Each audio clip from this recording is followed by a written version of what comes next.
नमस्कार दोस्तों, स्वागत है आपका आपके अपने चैनल इनक्रेडिबल स्टोरीज़ इंडिया में, जहां मैं लेकर आ गया हूं आपके लिए एक नई कहानी। तो चलिए शुरू करते हैं।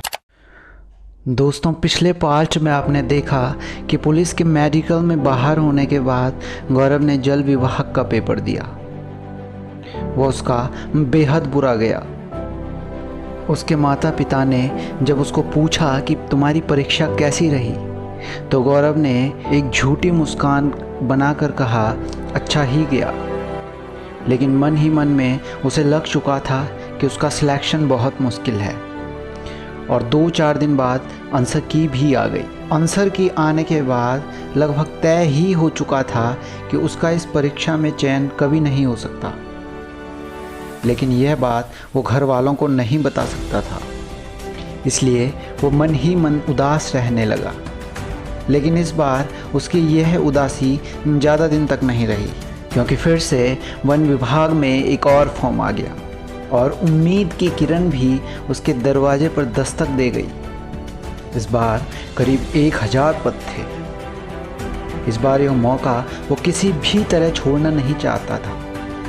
वह जमकर तैयारी करने लगा। तैयारी करते करते उसे 6 महीने से भी ज़्यादा समय हो गया था, लेकिन अभी तक परीक्षा तिथि घोषित नहीं हुई थी। होते होते पूरा साल गुजर गया। अब जाकर कहीं परीक्षा तिथि घोषित हुई थी, वो भी 8 महीने बाद। वैसे तो एक ही सिलेबस बार बार पढ़कर वह ऊब गया था और काफ़ी कुछ उसने कंप्लीट भी कर लिया था, लेकिन वो जानता था कि इस तरह की परीक्षाओं में यदि कंटिन्यू नहीं रहेंगे तो शायद हम सिलेक्शन से काफ़ी पीछे चले जाएंगे। इसलिए वो फिर से पढ़ने लगा। और वैसे जीके जीएस तो वह अथाह समुद्र है जिसे पार कर पाना कम से कम सामान्य मनुष्य के हाथ में तो नहीं है। जैसे तैसे 8 महीने भी गुजर गए। इस बार गौरव बहुत ज़्यादा कॉन्फिडेंट था, लेकिन आयोग की कुछ अंदरूनी समस्याओं के चलते पेपर फिर से कैंसिल हो गया और 6 महीने और डिले हो गया। अब गौरव बहुत अधिक फ्रस्ट्रेट हो गया था, लेकिन मरता क्या ना करता। फिर से 6 महीने काट लिए गए और फिर से उसका सेंटर 80 किलोमीटर दूर पड़ा। वह इस बार बहुत अधिक कॉन्फिडेंट था, इसलिए शहर के पढ़ाकू बच्चों को देखकर वह नहीं डरा। उसने इस बार उन पर कोई ध्यान नहीं दिया।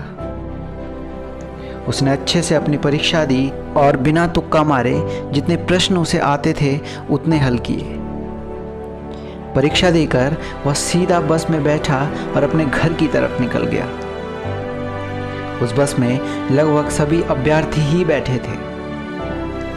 चारों तरफ पेपर की ही बातें चल रही थी। कोई कह रहा था कि मैं तो इस बार टॉप करूंगा, कोई पेपर को सरल बता रहा था, तो कोई अपने नंबर 35 तक ही बता रहा था, तो कोई कह रहा था कि पेपर बहुत टफ है इसलिए मेरिट कम ही रहेगी। और इन सब बातों को गौरव भी सुन रहा था। उसका तो आज रोम रोम प्रसन्न था, क्योंकि वो जानता था कि उसके 80 प्रश्न सही हैं और उनमें से 7-8 प्रश्न गलत भी हुए तो भी माइनस मार्किंग करके लगभग 70-71 तक पहुंच ही रहा था, जो कि तृतीय श्रेणी यानी ग्रुप सी में मेरिट में आने के लिए लगभग ठीक ठाक अंक थे। उसने वैसे अधिकतर प्रश्न मिला भी लिए थे, जो कि लगभग सभी ठीक थे, कि तभी पीछे से एक लड़की के जोर से चिल्लाने की आवाज़ आई, अरे पेपर तो लीक ही हो गया है। पहले तो किसी ने इस तरफ ध्यान नहीं दिया, लेकिन बात जब जोर पकड़ने लगी तो चर्चाओं का बाजार थोड़ा और गर्म हो गया। गौरव ने भी अपनी जेब से मोबाइल निकाला और देखा तो आज की यह सचमुच ही हॉट न्यूज़ थी कि 15 से 20 लड़कों के पास कुछ इलेक्ट्रॉनिक साधन पाए गए हैं। एक बार फिर गौरव का दिल जोर जोर से धक धक करने लगा। उसके पैर फिर से भारी हो गए थे। बस की नरम सीट भी उसे एक भारी पत्थर सी लग रही थी।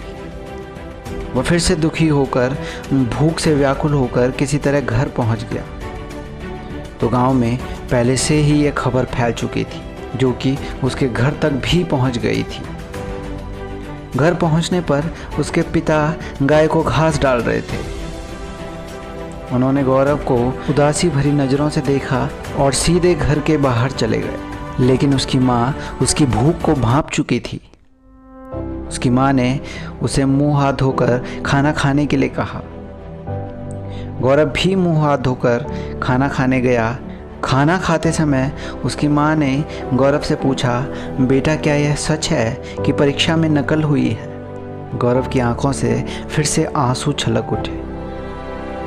वह मुंह से हाँ नहीं बोल पाया, लेकिन उसने हाँ में चुपचाप अपनी गर्दन हिला दी। वह चुपचाप खाना खाकर लेट गया। अगले दिन वह उठकर सीधे खेत में चला गया। उसके फ़ोन पर बार बार पेपर लीक के नोटिफिकेशन ही आ रहे थे। खेत में जाकर वो चुपचाप काम करने लगा। तभी उसके पिता वहाँ पहुँच गए। उन्होंने गौरव से कहा, बेटा यहाँ बहुत बुरा हाल है। यहाँ सिर्फ पैसे देकर ही या फिर ऊपरी पहुँच से ही सरकारी नौकरी प्राप्त की जा सकती है। तू शहर जाकर वहीं कहीं प्राइवेट काम धंधा पकड़ ले, किसी होटल या कंपनी में चला जा। हाँ, शुरू में थोड़ी तकलीफ ज़रूर होगी, लेकिन 4-5 साल बाद तेरी तनख्वाह काफ़ी अच्छी हो जाएगी। लेकिन गौरव अपने गांव को छोड़कर कहीं नहीं जाना चाहता था। साथ ही साथ उसने काफ़ी तैयारी भी कर ली थी। उसे पता था यदि पेपर लीक ना हुआ होता तो शायद उसका चयन हो चुका होता। इसलिए उसने अपने पिता से अंतिम अवसर की मांग की और कहा कि जल्दी ही इस परीक्षा की तिथि दोबारा घोषित होगी और ज़रूर से ही मेरा चयन हो जाएगा। वो बहुत कॉन्फिडेंट था, इसलिए उसके समझाने पर न चाहते हुए भी उसके पिता मान गए। वह फिर से शुरू से तैयारी करने लगा। दिन बीतते गए और लगभग 6 महीने हो गए, पर अभी भी री एग्ज़ाम की डेट नहीं आई थी, क्योंकि अभी भी उस केस पर इन्वेस्टिगेशन चल रही थी। यूट्यूब पर गौरव बार बार खबरें देख रहा था, री एग्ज़ाम की डेट आने वाली है, आज आएगी, कल आएगी, कर करके काफ़ी दिन बीत गए। अब तो गौरव का भी फिर से पढ़ने का मन भी नहीं कर रहा था। 1 साल और बीत गया, लेकिन परीक्षा तिथि घोषित नहीं हुई। अब तो गौरव भी परेशान हो उठा। वह भी शहर जाने की सोचने लगा कि तभी नोटिफिकेशन आया कि लगभग 15 दिन बाद परीक्षा की तिथि पुनः घोषित होने वाली है। यह सुनकर गौरव के मन को बहुत शांति मिली। वह इंतज़ार करने लगा, लेकिन 15 दिन बाद भी नोटिफिकेशन नहीं मिला। आज कल करते करते पूरा महीना ही गुजर गया।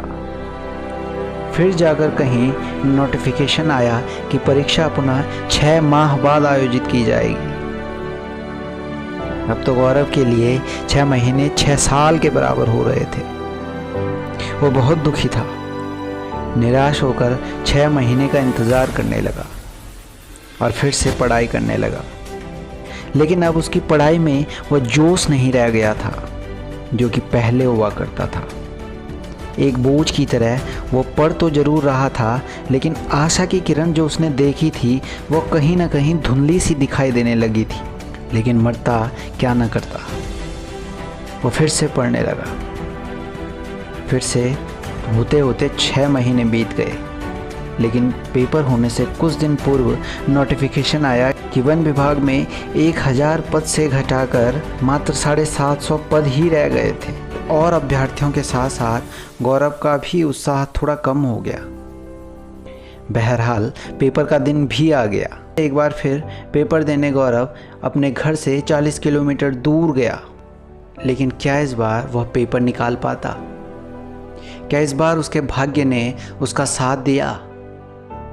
क्या उसकी सरकारी नौकरी लगी, या इस बार भी वह खाली हाथ ही लौट आया था? जानने के लिए देखिए हमारा चैनल इनक्रेडिबल स्टोरीज इंडिया। दोस्तों, अगर आपको हमारी ये कहानी पसंद आई हो तो प्लीज़ लाइक, शेयर, सब्सक्राइब करना मत भूलना। Thank you.